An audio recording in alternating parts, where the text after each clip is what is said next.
We are in the final week of what are historically known as the dog days of summer, which means, also historically, we all scream for ice cream. In crowded parlors across America, families and friends will be lining up for a sweet, cool treat, whether cone or cup, hard or soft, small or large.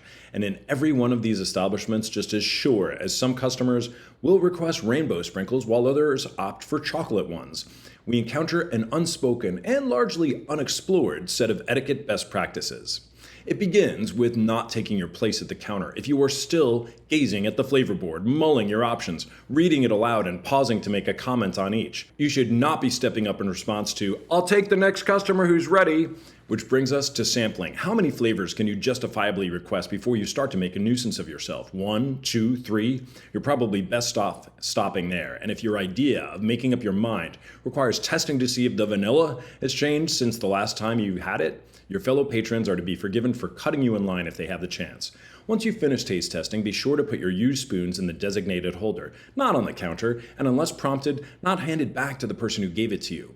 When time comes to pay, if your budget allows, consider treating everyone in your group. Even though the days of even a small cone costing $2 are long gone, the grand total shouldn't be exorbitant, and it's a micro-generosity that displays a kind heart.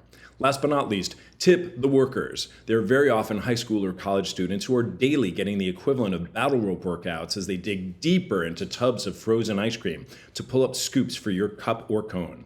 And if the sight of a glistening, high-piled ice cream creation doesn't melt your heart during the dog days of summer, I honestly don't know what could.